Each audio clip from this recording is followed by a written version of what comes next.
আমার নবী মসজিদে নববীতে আসলেন, ডাক দিয়ে বললেন, সাহাবী আমি মাহফিল করলে তোমরা কি করো?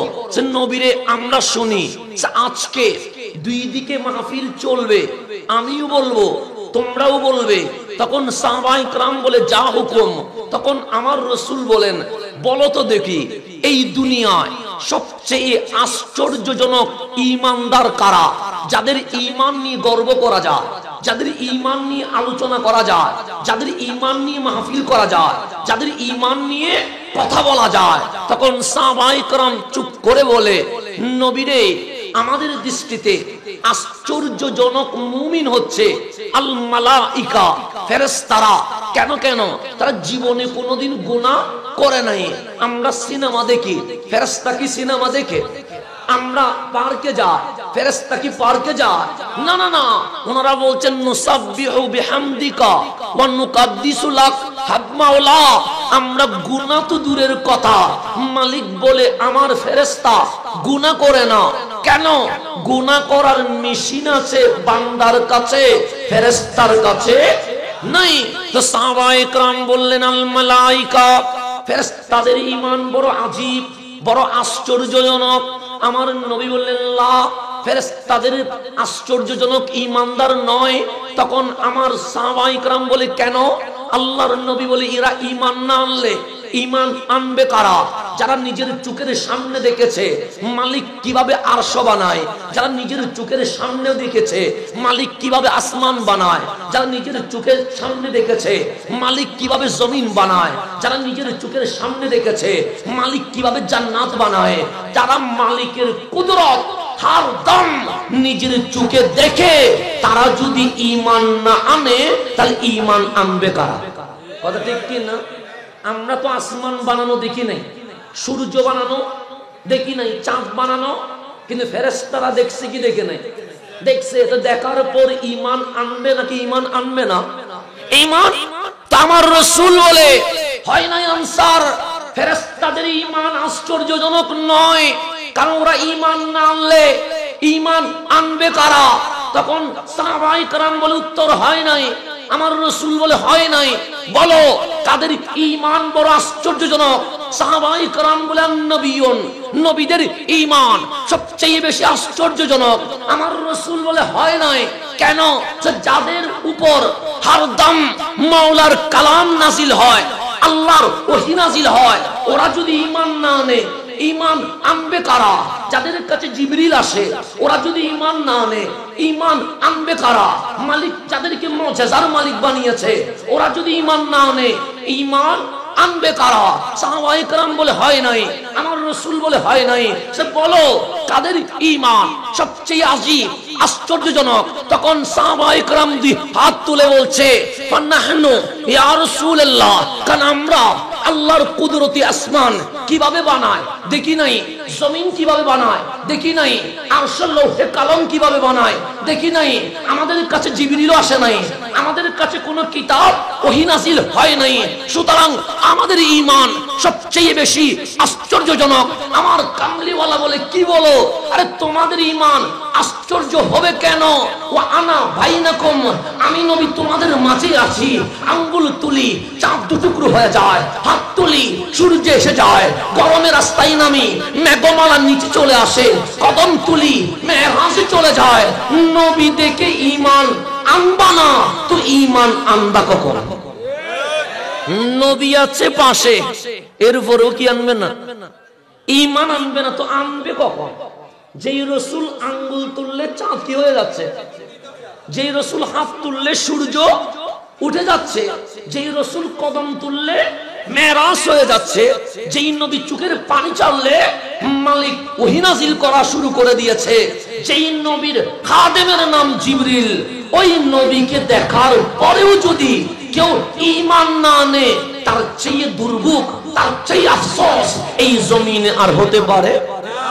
সাহাবায়ে কেরাম বলেন নবীর এই ফেরেশতাদের ঈমানও আজীব আশ্চর্যজনক নয়, নবীদের ঈমানও আশ্চর্যজনক নয়, আমাদের ঈমানও আশ্চর্যজনক নয়।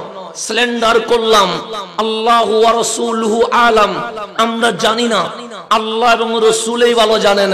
কামলিওয়ালা বলে শোনো, আমি নবী বলে যায় কাদের ঈমান সবচেয়ে আশ্চর্যজনক, কাদের ঈমান নিয়ে কথা বলা যায়, কাদের ঈমান নিয়ে আলোচনা করা যায়, কাদের ঈমান নিয়ে গর্ব করা যায়।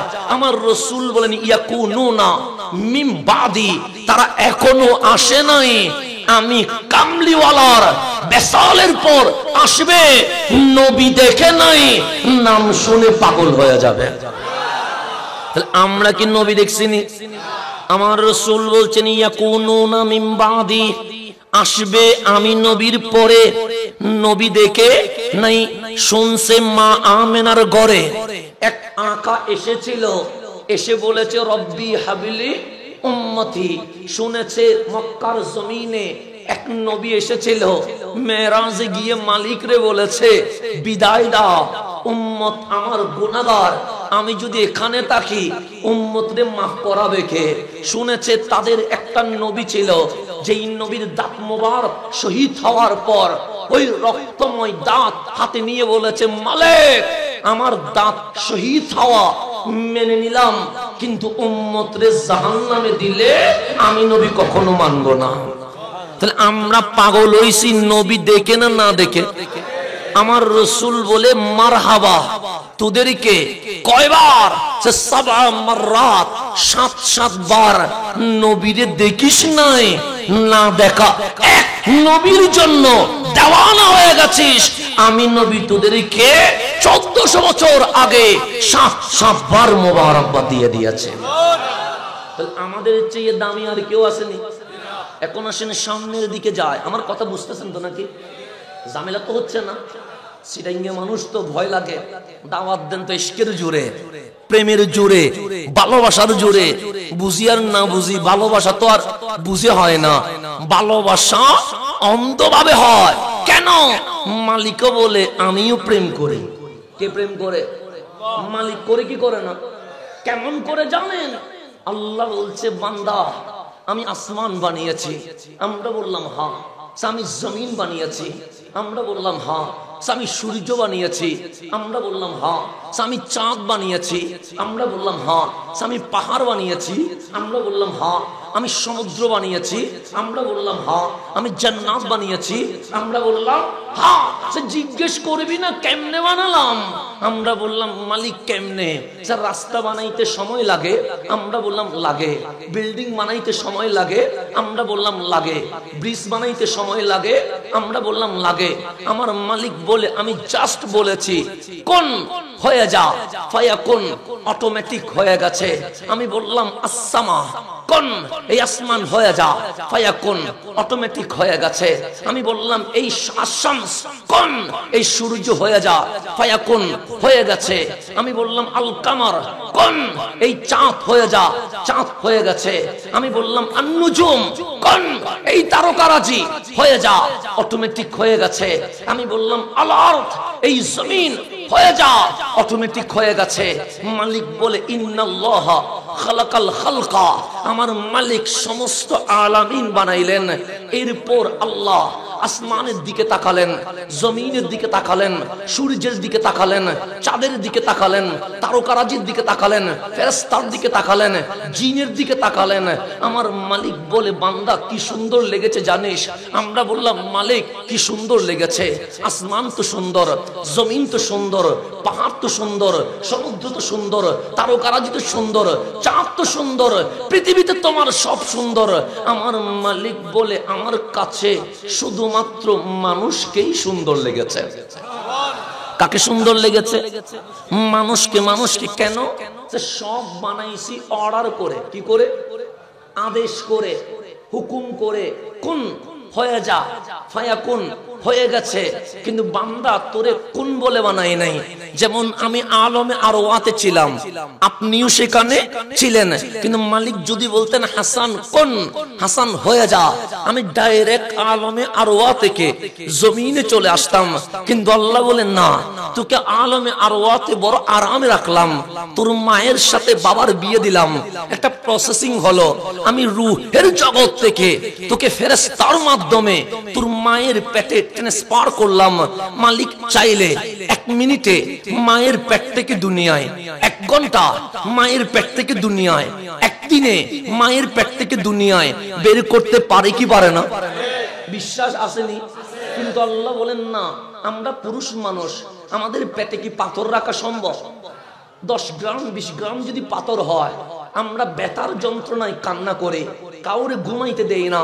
কিন্তু আপনার মা, আমার মা 1, 1.5, 2 কেজি জিন্দা মানুষ। কখনো হাত দিয়ে ধাক্কা দিয়েছি, কখনো পা দিয়ে লাথি দিয়েছি, কিন্তু আমার মা উফ বলে চিল্লাই নাই। আপনার মা গভীর রাতে চিৎকার করে নাই। আপনার মালিককে জিজ্ঞেস করেন, মালিক এত সময় নিলা কেন? মালিক বলে, চাইলে তোর মারে আমি কষ্ট নাও দিতে পারতাম, কিন্তু কষ্ট দেওয়ার পিছনে আমি আল্লাহর একটা কারণ আছে। সেই জন্য বন্ধু আমি বলে যাই, মায়ের ছোট পেটে আমার আপনার জায়গা হয়, আমাদের 10 তলা বিল্ডিং এ আমার মায়ের জায়গা হয় না। কথা ঠিক নেই? আজ মা বৃদ্ধাশ্রমে চলে গেছে, বাবাকে বের করে দিয়েছি, অথচ মায়ের পেটে আমার সুন্দর জায়গা হয়েছে, আপনার সুন্দর জায়গা হয়েছে।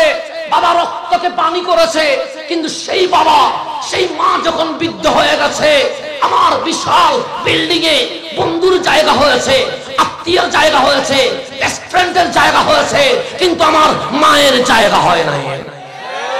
এটাই মুসলমানের ছেলে হয়েছে বর্তমান। আল্লাহ যেন আমাদেরকে বুঝার তৌফিক দান করে। মায়ের পেটে আমাদের জায়গা হয় কি হয় না? কিন্তু আমার বিল্ডিং এ আমার মায়ের জায়গা, এটাই তো বাস্তবতা। কিয়ামতের আলামত। কিসের আলামত? কিয়ামতের আলামত। মায়ের ছোট পেটে বিল্ডিং নাই, মায়ের ছোট পেটে এসি কন্ডিশন নাই, মায়ের ছোট পেটে বিশাল কোনো আয়োজন নাই। আমার আল্লাহ বলে, তোর মাকে আমি কষ্ট দিতাম না, কারণ আমি রহমান, আমি রহিম, আমি গফুর, আমি সত্তার। আমি কাউরে কষ্ট দেওয়া মানতে পারি। তো মালিক এরকম করলা কেন? আমরা যখন জিজ্ঞেস করলাম, মালিক বলছে, হুয়াল্লাযী ইউসাফফিরুকুম ফিল আরহামি কাইফা ইয়াশা। বান্দা, তোর রূহটা যখন তোর মায়ের পেটে নিয়ে এসেছে, আমি সব বানাইছি অর্ডার করে, আদেশ করে, হুকুম দিয়া তোরে আদেশ করে বানাই নাই। খালাকতুল বাশারা খালাকতুল ইনসানা বিয়াদাইয়া। আমি আল্লাহ নিজের কুদরতি হাতে আমার বান্দারে সাজাই দিছি। তাহলে সব বানাই আদেশ দিয়া, মানুষ বানায় মালিক বলে হাত দিয়া। সেই জন্য আমাদেরকে মায়ের পেটে এনে চুল থেকে নখ পর্যন্ত আস্তে আস্তে করে সাজায়া, মালিক বলে ডানেও দেখেছি, বামেও দেখেছি, উপরেও দেখেছি, নিচেও দেখেছি, সামনেও দেখেছি, পিছনেও দেখেছি। যেদিন তুই বান্দারে আমি আল্লাহর নজরে সবচেয়ে আনকমন, সবচেয়ে ভিআইপি, সবচেয়ে সুন্দর, চমৎকার মনে হয়েছে, আর মায়ের পেটে রাখি নাই, মালিক দুনিয়ার জমিনে পাঠিয়ে দিয়েছে। তাহলে আমরা আনকমন, আমরা ভিআইপি। আমাদের চেয়ে বড় ভিআইপি আল্লাহর সৃষ্টির মাঝে আর কেউ। কিন্তু দুঃখজনক কোন জায়গায় জানেন? মুসলমানের ছেলে। কার ছেলে? দামি না অদামি? আমাদের চেয়ে দামি এই জমিন আর কেউ আছে? আপনি তো নিজেরে চিনেন নাই, নবী চিনবেন কেমনে? নিজেকে চিনেন নাই। যদি হুজুর চিনি নাই মানে, আচ্ছা আমরা আগে না বাবা আদমের উম্মত আগে? বাবা আদমের উম্মত আগে আমরা আগে নামাজ পড়ছি, না শীশ আলাইহিস সালামের উম্মত আগে নামাজ পড়ছে? শীশ আলাইহিস সালাম আগে, মুসা আলাইহিস সালামের উম্মত আগে রোজা রাখছে, না আমরা আগে রোজা রাখছি? ওনার উম্মত আগে রোজা রাখছে।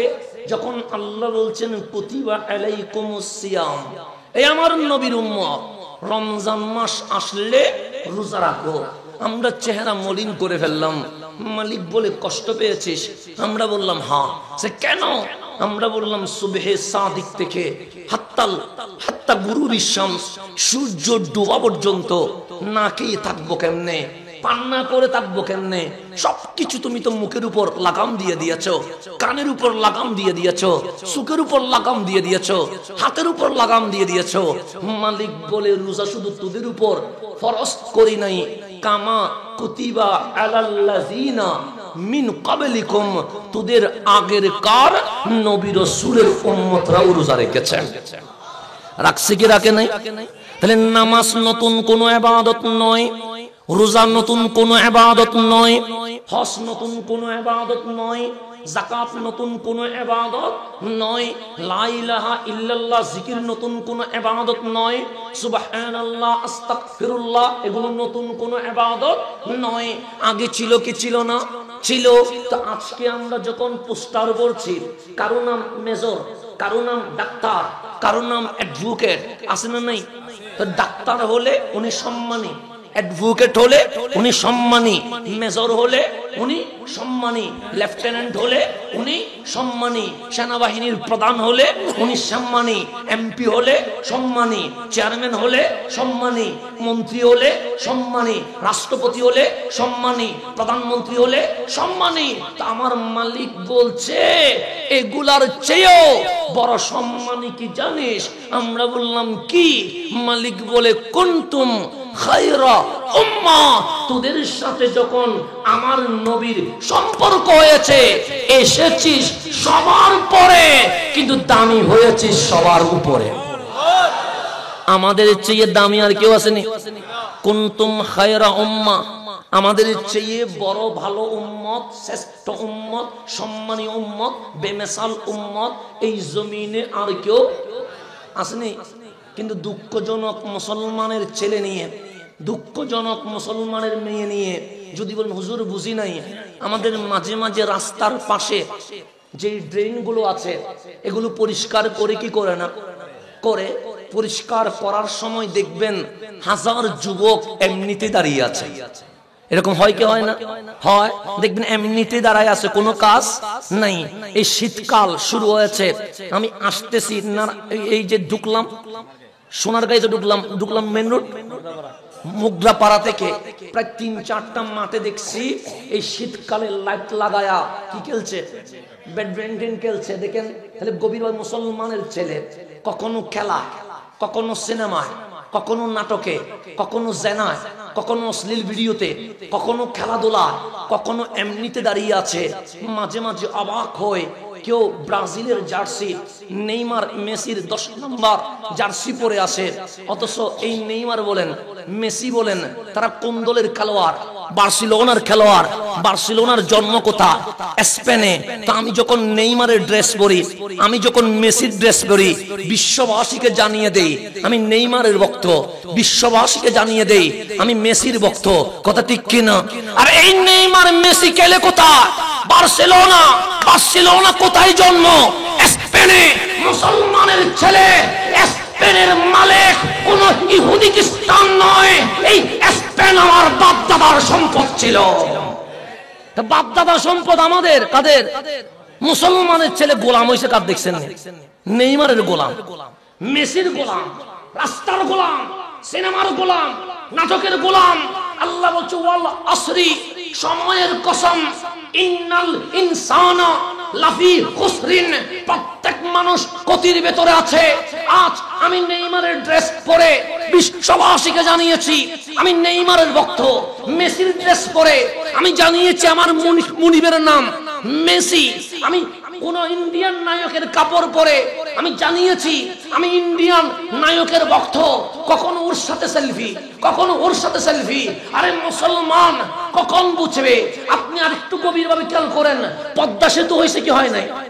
পদ্মা সেতু থেকে চট্টগ্রামের টানেল পর্যন্ত হিসাব করেন, পদ্মা সেতুর ইঞ্জিনিয়ার বাংলাদেশি না বিদেশি? বিদেশি। টানেলের ইঞ্জিনিয়ার বিদেশি। কথা ঠিক নেই? পদ্মা সেতু থেকে টানেল পর্যন্ত ইঞ্জিনিয়ার বিদেশি, লেবার কোন দেশের? আমরা হইলাম লেবার। আমরা কি? আর ইঞ্জিনিয়ার হচ্ছে চীনের, ইঞ্জিনিয়ার হচ্ছে জাপানের। আরে মুসলমানের ছেলে, তুমি লেবার হবে কেন? তোমার তো উচিত ছিল পদ্মা সেতুর ইঞ্জিনিয়ার তোমার হওয়া। কথা ঠিক নেই? তুমি সেলফি তোলো কার সাথে? তুমি কেন সেলফি তুলবা? এমন মডেল হয়ে যাও, এমন আদর্শ হয়ে যাও, তোমার সেলফি বিশ্ববাসী তুলতে থাকবে। সে বিবেক কোথায় গেছে? আমরা হইছি কি লেবার? পদ্মা সেতুর লেবার বাংলাদেশি, বঙ্গবন্ধু টানেলের লেবার বাংলাদেশি বিদেশেও লেবার কারা? বাংলাদেশি। আমরা দেশেও লেবার, বিদেশেও। কেন আমরা উন্নতি হতে পারি না? হবেন কেমনে?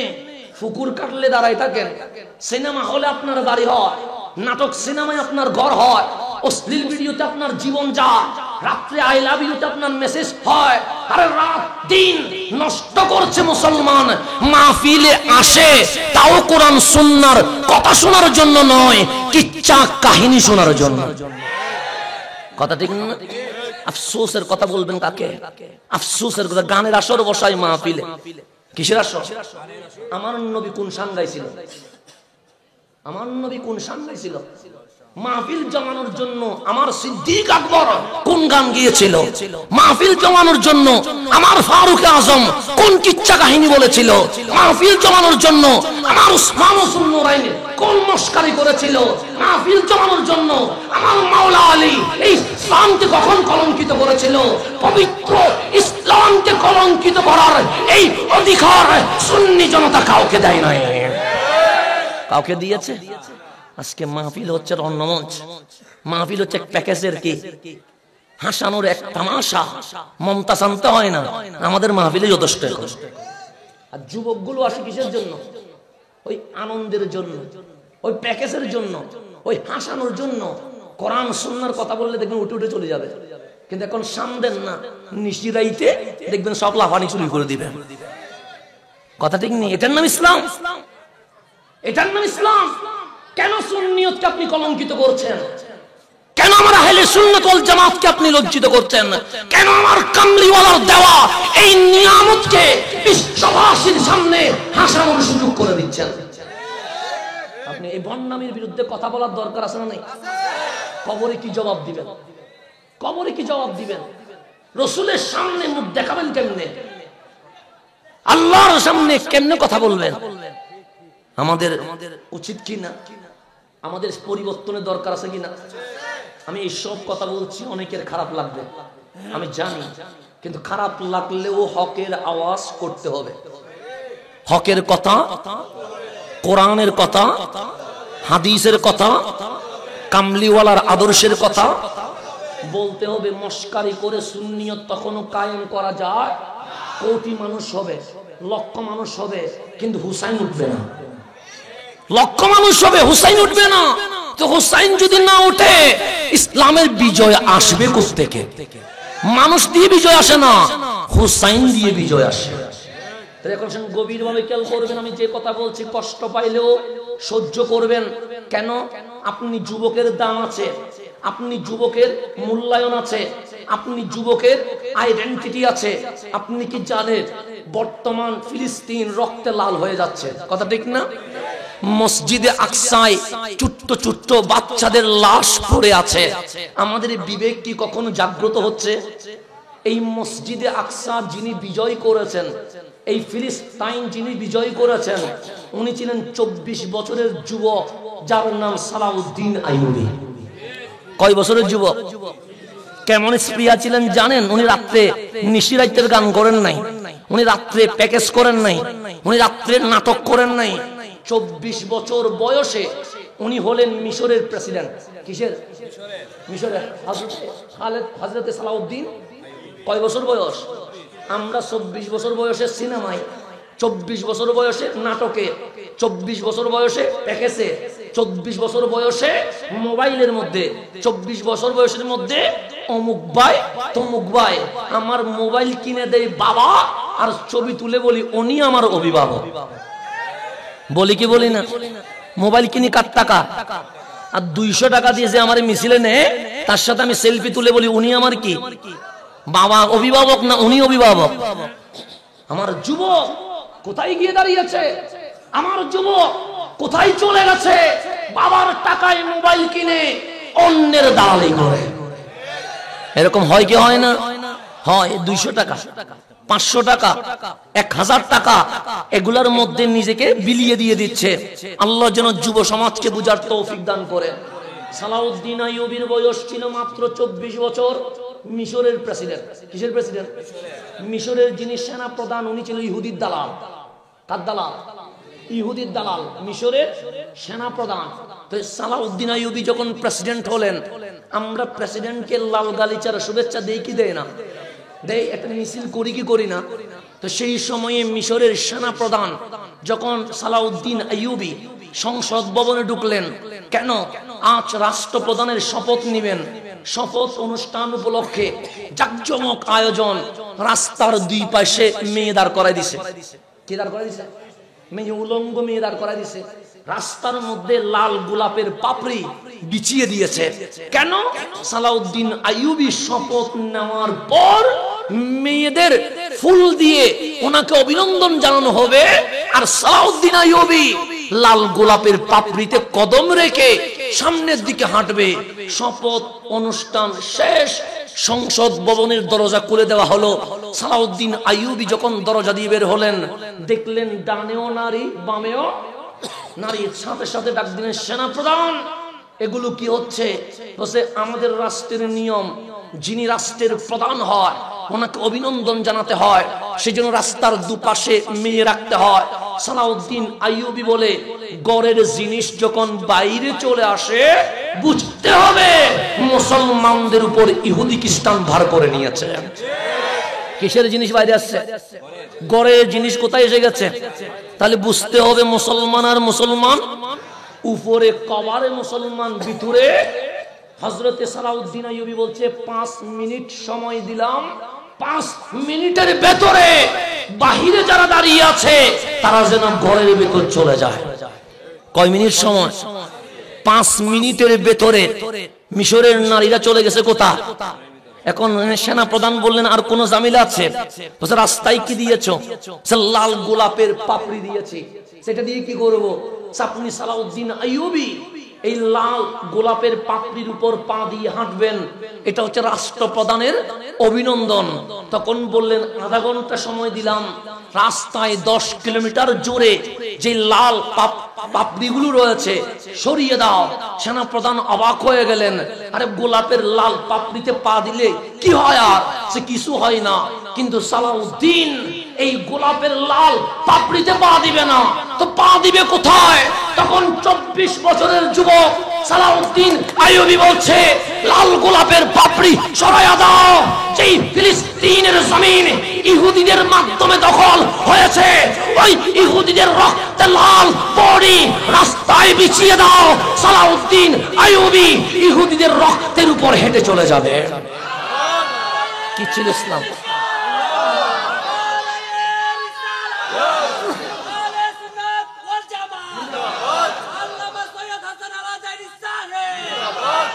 তাহলে সালাউদ্দিন আইয়ুবী বলছে, লাল গোলাপের পাপড়ি সরিয়ে দাও। এই রাস্তার মাঝে যারা ফিলিস্তিন দখল করেছে, যারা মসজিদ আকসা রক্তে লাল করেছে, তাদের রক্তময় বডি মিশরের রাস্তায় লাগিয়ে দাও।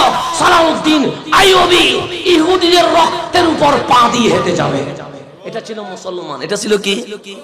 আজকের মুসলমান।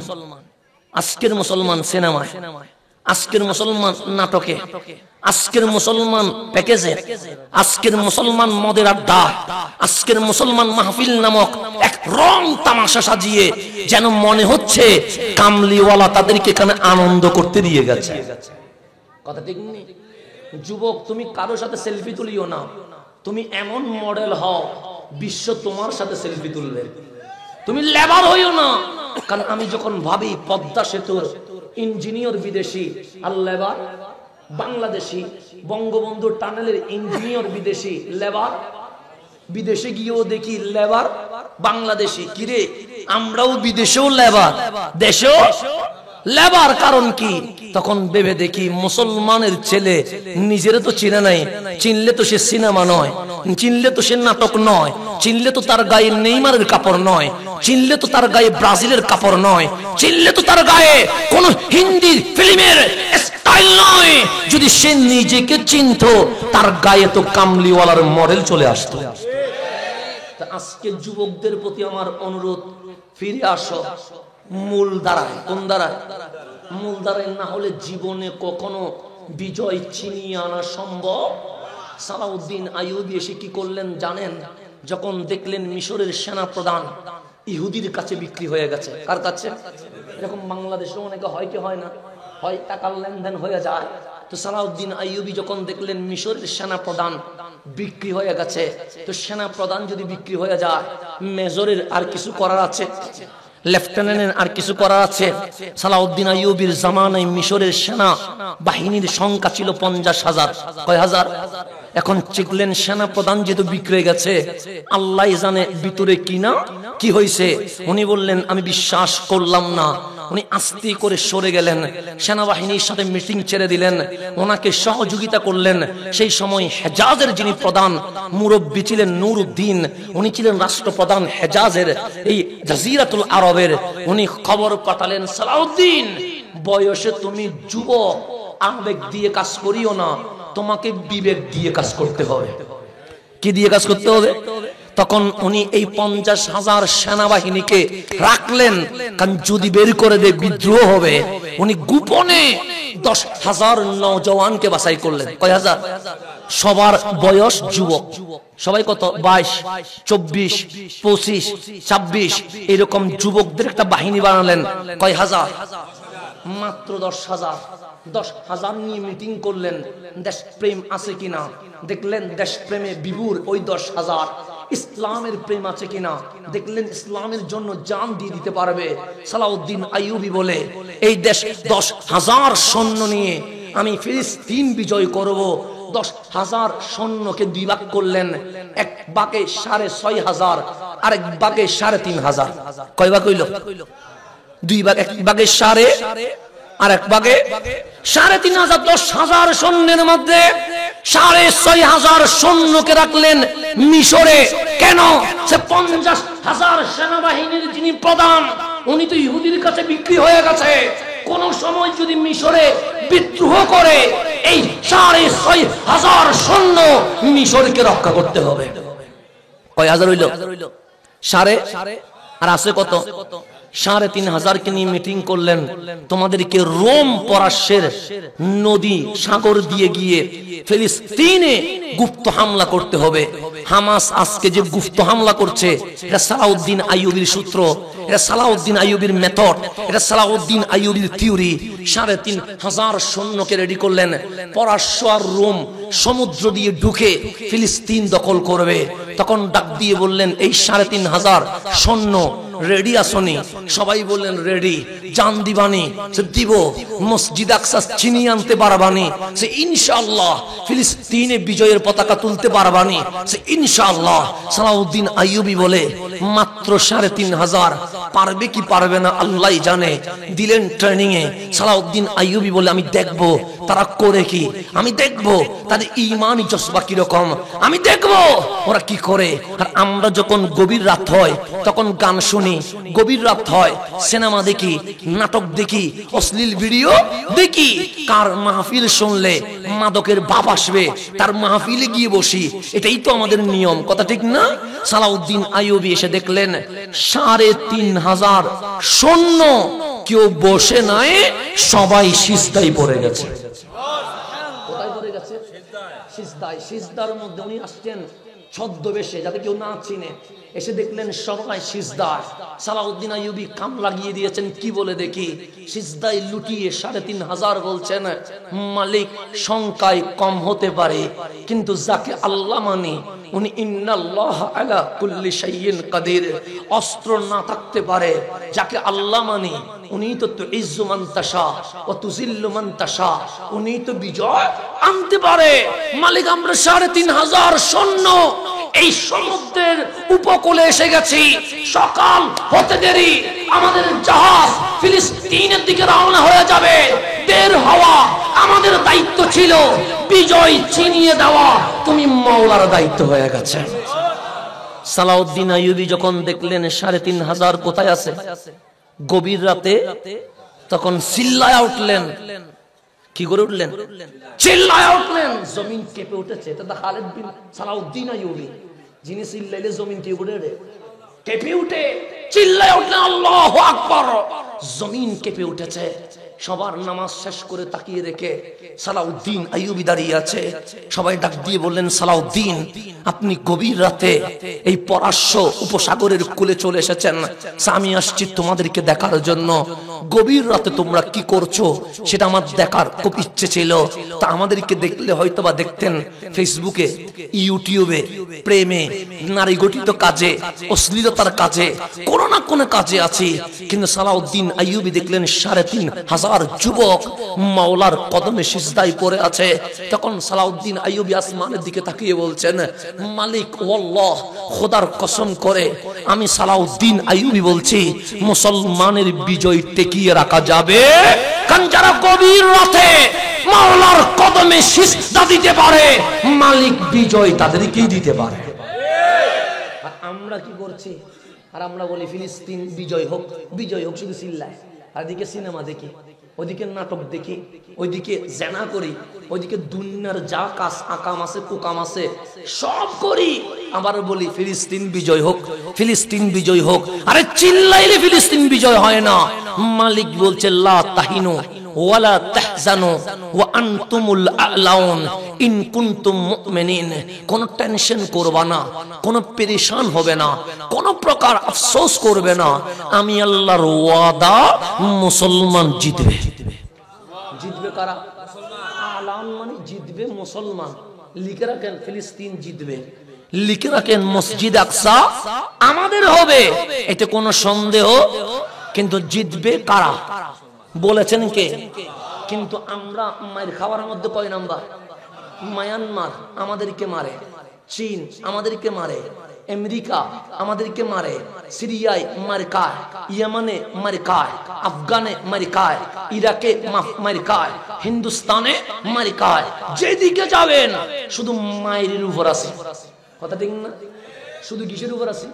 তা আল্লাহ তো ওয়াদা করেছে জিতবে তোমরা। তা আল্লাহর কথা কি মিথ্যা হতে পারে? আল্লাহ বলছে মুসলমান জিতবে, কিন্তু মায়ের খাওয়ার মধ্যে কয় নাম্বার? হিন্দুও মারে, বৌদ্ধও মারে, ইহুদিও মারে, খ্রিস্টানও মারে, নাস্তিকও মারে, সবাই মারে। আমরা এমন একটা ফুটবল যেই পারে সেই লাথি মারে।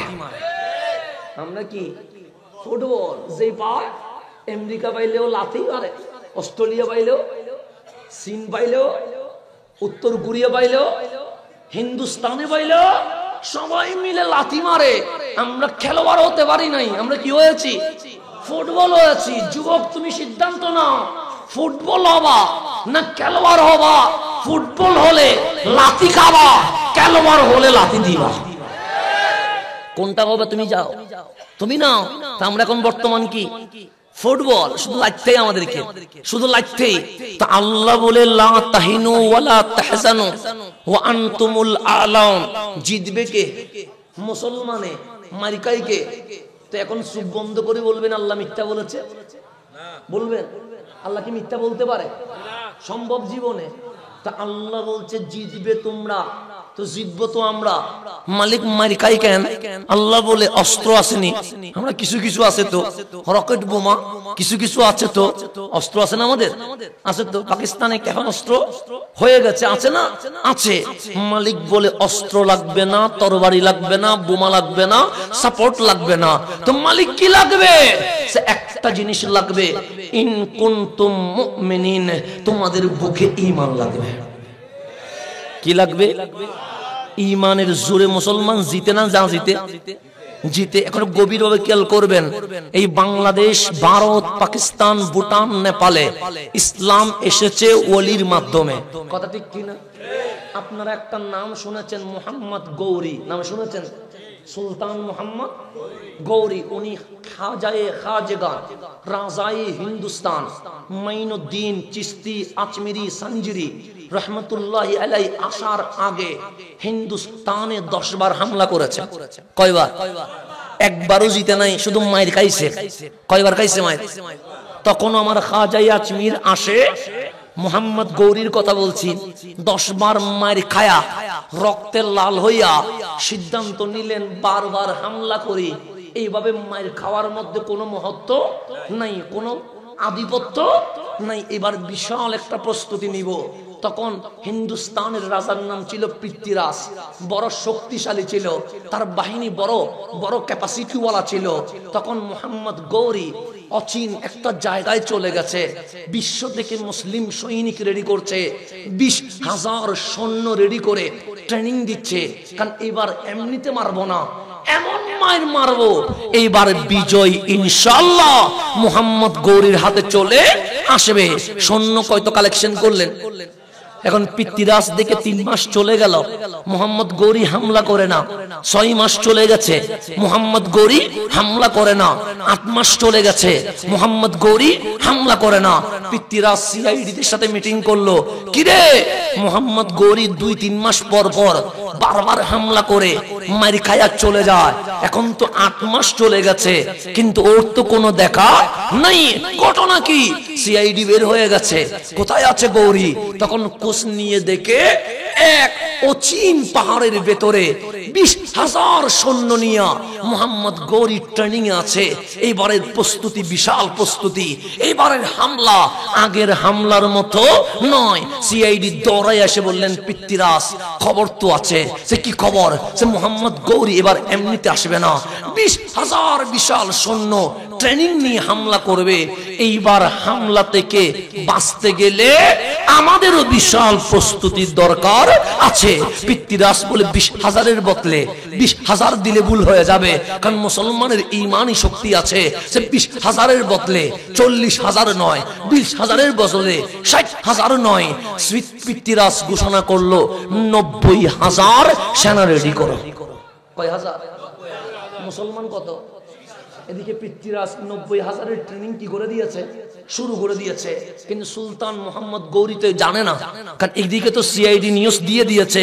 মোহাম্মদ গৌরী মনে করেছে পৃথ্বীরাজ অপ্রস্তুত থাকবে, এই অবস্থায় হামলা করলে আমরা জিতে যাব। পৃথ্বীরাজের ওখানে মোহাম্মদ গৌরীর বাহিনী যখন চলে আসছে, পৃথ্বীরাজ 90,000 সৈনিক বের করে দিয়েছে। 1 ঘন্টার ভিতরে 90,000 পৃথ্বীরাজের সৈনিকের সামনে 20,000 মুসলিম সৈনিক পরাজিত হয়ে গেছে। মুসলমান কি হয়ে গেছে? পরাজিত, মার খাইয়ে গেছে। কারো হাত কেটে গেছে, কারো পিঠ কেটে গেছে, কারো পেট কেটে গেছে, কারো পা কেটে গেছে, রক্তে লাল হয়ে গেছে। এখন জান বাঁচানো কি? সবাই পালানো শুরু করছে। কে? মুসলমানে পালা। যারা পালানোর কথা পালাচ্ছে কারা? মুসলমান। কয় হাজার? 20,000 যখন দিল্লি ছেড়ে পালিয়ে চলে যাচ্ছে, হঠাৎ দেখলেন এক নুরানি চেহারা, পাগড়িওয়ালা, দাড়িওয়ালা, বগলে আল কোরআন, হাতে তরবারি নয় তসবিহ নিয়ে দিল্লির দিকে রওনা হয়ে গেছে। কয়জন? হাতে কি তরবারি আসেনি? অস্ত্র আসেনি? বোমা আসেনি? একজন ঢুকতেছে কোথায়? দিল্লিতে। এখন পাগড়ি যখন আছে, দাড়ি যখন আছে, তসবিহ যখন আছে, কোরআন যখন আছে, তাহলে মুসলিম, এতে কোনো সন্দেহ আছে? 20,000 সৈন্য থেমে গেলেন, তাক দিয়ে বললেন, ইয়া রাজুল কম, এই পুরুষ দাঁড়াও। আইনা তাযহাব, যাচ্ছেন কই?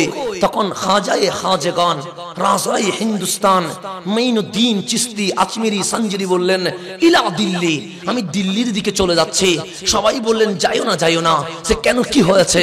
সে আমাদের বডির দিকে তাকাও। খাজায়ে আজমির তাকায়া বললেন, কি হলো? সে গায়ে রক্ত দেখতে পাচ্ছ? সে হ্যাঁ দেখতে পাচ্ছি। সে মার খেয়েছো? সে হ্যাঁ। সে কি হলো? আমরা সুলতান মোহাম্মদ গৌরীর সৈনিক, তারপর সে 20,000 সৈন্য নিয়ে দিল্লিতে ঢুকলাম। বাচ্চার নাম পৃথ্বীরাজ, 90,000 সৈনিক আমাদেরকে এমন ভাবে কুপিয়েছে, রক্তে লাল হয়ে গেছি, পালিয়ে যাচ্ছি। তুমি একলা ঢুকলে বেঁচে থাকার কোন সুযোগ? চলো আমাদের সাথে। চলো কাদের সাথে? তখন আমার খাজায়ে খাজেগান, রাজায়ে হিন্দুস্তান মাইনুদ্দিন চিশতি আজমিরি সঞ্জরি বলছেন, শোনো, আমি যাব না। সবাই বললেন, লিমাজা, কেন যাবেন না? তোমরা পালিয়ে যাচ্ছ তরবারির ভয়ে, আর আমি হিন্দুস্তানে ঢুকছি আমার নবীর হুকুমে। তোমরা পালিয়ে যাচ্ছ কিসের ভয়ে? আর আমি ঢুকছি হুকুম কার? কামলিওয়ালার হুকুম। ওই হুকুম যখন জুটে যায়, তরবারি নয়, বোমা নয়, ঈমানের পাওয়ারে হিন্দুস্তানে ঈমানের নূর ছড়িয়ে পড়বে। আসলেন একলা, আসলেন কত, ঢুকলেন একলা। দিল্লিতে দুইজনরে বানাইয়া দিলেন, একজন নিজামউদ্দিন আউলিয়া আর একজন কুতুবউদ্দিন বখতিয়ার কাকি, দিয়ে চলে গেলেন আজমিরে। আসলেন একলা। যেদিন ইন্তেকাল করলেন জানাজার নামাজের 90 লক্ষ মুসল্লি দাঁড় করাই দিয়েছেন। এটার নাম মুসলমান, এটার নাম ঈমান, এটার নাম সুন্নিয়ত। সুন্নিয়ত মানে রাত্রে নাচে নাচে নাচে নাচে, গানে গানে, তালে তালে, এটা না। সুন্নিয়ত মানে যেখানে মুসলিম নাই সেই এলাকাকে মুসলমান বানিয়ে দেওয়া। এটার নাম কি? এখন সুন্নিয়ত কি বানাইছি আমরা?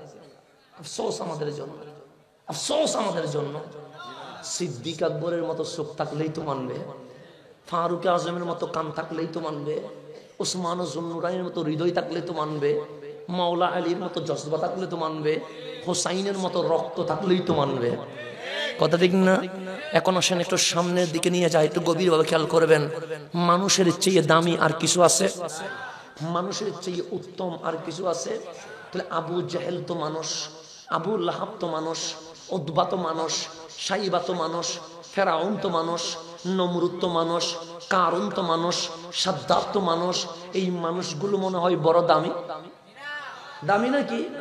আল্লাহ বলছে ফেরাউন মানুষ, সন্দেহ নাই। নমরুদ মানুষ, সন্দেহ নাই। কারুন মানুষ, সন্দেহ নাই। আবু জাহেল মানুষ, সন্দেহ নাই। আবু লাহাব মানুষ, সন্দেহ নাই। উতবা মানুষ, সন্দেহ নাই। এজিদ মানুষ, সন্দেহ নাই। কিন্তু আমার আল্লাহ বলছেন সুম্মা রাদাতনাহু আসফালা সাফিলিন, উপরে মানুষ আছে কিন্তু নামাইতে নামাইতে কুকুরের চেয়েও, শুকুরের চেয়েও আরো নিকৃষ্ট স্থানে নেমে গেছে। তাহলে ফেরাউনের ক্ষমতা ছিল কি ছিল না? ফেরাউনের সেনাবাহিনী কয়জন জানেননি? 16 কোটি। কয় কোটি? ফেরাউন রামসিস II জীবনী পড়ে দেখবেন, তার শুধু সৈন্যবাহিনী ছিল 16 কোটি। তাহলে ক্ষমতা ছিল কি ছিল না? আমাদের বাংলাদেশে সফলতা কারে কয়? হচ্ছে সেনাবাহিনী, র্যাব, আর্মি, পুলিশ থাকলে তার নাম কি? সফল। এমপি হলে সফল, মন্ত্রী হলে সফল, 5টা বিল্ডিং থাকলে সফল, 12টা গাড়ি থাকলে সফল। আপনি এটা ভুল করেছেন। বিল্ডিং থাকার নাম সফলতা নয়, গাড়ি থাকার নাম সফলতা নয়, ক্ষমতার নাম সফলতা নয়, দাপটের নাম সফলতা নয়, বলের নাম সফলতা নয়। মক্কার জমিনে এক সিরা কাপড় ছেঁড়া এক কালো মানুষ ছিল, পায়ে স্যান্ডেল ছিল না, তার কোনো ঘর ছিল না, তার কোনো বাড়ি ছিল না, তার কোনো ক্ষমতা ছিল না, তার কোনো সম্পত্তি ছিল না, কিন্তু একটা জিনিস ছিল, কলবে নবীর প্রেম ছিল। নাম কি তার? নাম কি? বেলাল। কালো ছিল বেলাল, কামলিওয়ালার গোলাম ছিল। কি ছিল? আজান দিছে কাবার দিকে, আসো মোল্লা পর্যন্ত খবর হয়ে গেছে। কথা ঠিক নেই? তাহলে বেলালের নাম সফলতা। বেলালের নাম কি?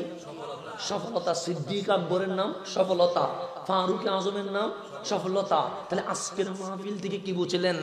বাড়ির নাম সফলতা নয়, গাড়ির নাম সফলতা নয়, ক্ষমতার নাম সফলতা নয়, দাফটের নাম সফলতা নয়। আমার নবীর, শ্রেষ্ঠ নবীর গোলাম হতে পারা, এটার নাম সফলতা। এটার নাম কি? এতে কোনো সন্দেহ আছে? এখন একটু গভীরভাবে খেয়াল করবেন। তাহলে মানুষ হইয়াও কুকুরের চেয়ে খারাপ, শুকুরের চেয়েও খারাপ। কথা ঠিক না? তাহলে এখন আসেন, আপনি আবু জেহেল আর নেইমারের মধ্যে কোনো পার্থক্য আছে? আবু লাহাব আর মেসির মধ্যে কোনো পার্থক্য আছে? নাই। আপনি বলছেন আবু জেহেল নিকৃষ্ট, আপনি বলছেন আবু লাহাব নিকৃষ্ট, আর সেই নিকৃষ্ট মানুষের জার্সি পরে আপনি বিশ্ববাসীকে জানিয়ে দিয়েছেন আমরা তাদের গোলাম। জানান নাই? জার্সি পরা মানে কি? গোলাম মিশে পরিচয় দেওয়া। আর কি হিসেবে? আমরা তাদের, অথচ আমাদের মুনি পাওয়া দরকার ছিল, তাদের গোলাম হওয়ার দরকার ছিল। কিন্তু আজকে আমরা কি হয়েছি? গোলাম হয়েছি। তারা কি হয়েছে? মুনি হয়েছে, আর আমরা গুতাগুতির মধ্যে আছি। আল্লাহ যেন আমাদেরকে বুঝার তৌফিক দান করেন।